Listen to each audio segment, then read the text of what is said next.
بسم اللہ الرحمن الرحیم۔ جلوہ گائے دوست، درس نمبر 5۔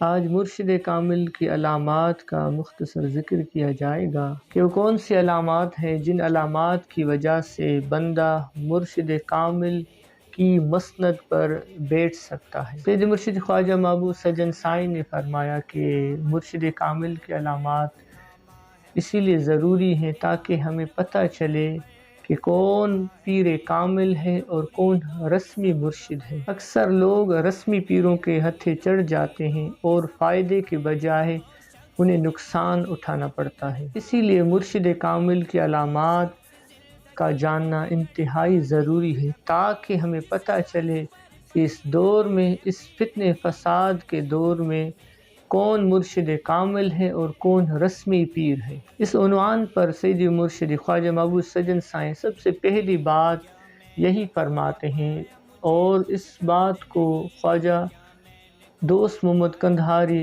رحمۃ اللہ علیہ کے مکتوب کے ریفرنس سے بیان کیا کہ سب سے پہلی نشانی مرشد کامل کی کہ اس کا اہل سنت والجماعت سے ہونا لازم ہے، یعنی عقائد میں وہ اہل سنت والجماعت سے تعلق رکھنے والا۔ اسی عنوان کی تائید کرتے ہوئے سید مرشد خواجہ محبوب سجن سائی نے خواجہ مجدد و منور الفسانی کے ایک مکتوب کو نقل فرمایا جو انہوں نے خواجہ جمال الدین حسین رحمۃ اللہ علیہ کے نام پر تحریر فرمایا تھا۔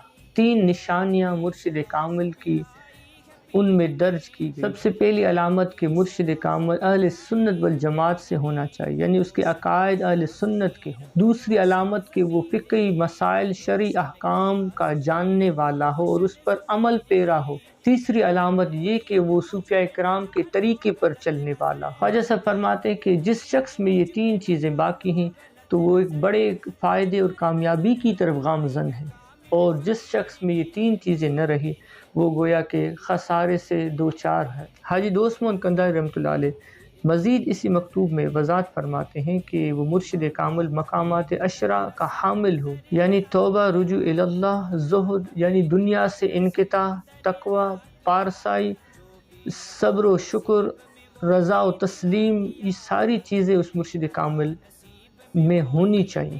اس کے علاوہ آقا علیہ السلام کے اخلاق حسنہ کی جیتی جاگتی تصویر ہو، علم سے آراستہ اور پیراستہ ہو، عاجزی اور انکساری کا پیکر ہو، خندہ پیشانی سے ملنے والا ہو، لوگوں کے ساتھ ہمدردی اور بلائی کا تعلق رکھتا ہو، اپنی نفی کرنے والا ہو، اپنے آپ کو سب سے کم تر سمجھنے والا ہو، اپنی تعریف کو پسند نہ کرتا ہو، اللہ اور اس کے رسول کی محبت کے سوا کسی اور کی محبت کا سایہ دور دور تک نظر نہ آئے، جو اس کی صحبت میں بیٹھے اس کا دل دنیا و ما فیہا سے منقطع ہو جائے، اور وہ اپنے ہم نشینوں میں ان تمام اوصاف حسنہ اور اخلاق حمیدہ کو منتقل کرنے کا ہنر رکھتا ہو۔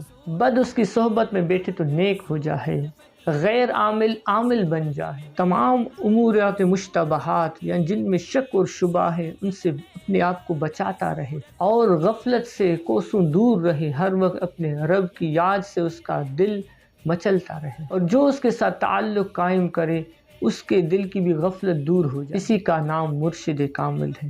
قربان جائیں سیدی و مرشد خواجہ محبوب سجن سائیں کو ہم نے دیکھا، ان کی صحبت میں دیکھا، ان کی تعلیمات پر عمل کر کے ہم نے دیکھا ہم کیا تھے اور کیا سے کیا بنا دیا۔ گاہ ولی میں یہ تاثیر دیکھی، بدلتی ہزاروں لاکھوں کروڑوں کی تقدیر دیکھی۔ رہزن آئے وہ رہبر بن گئے ہیں، خود نہ تھے راہ پر اوروں کے ہادی بن گئے، کیا نظر تھے جس نے مردوں کو مسیحا کر دی۔ یہ میرے پیر کامل عارف باللہ کی نظر میں رب کائنات نے کمال رکھا ہوا ہے، اور آپ کی صحبت اور ہم نشینی یہ واضح کر دیتی ہے کہ سجن سائیں واقعی پیر کامل ہے، مرشد کامل ہے۔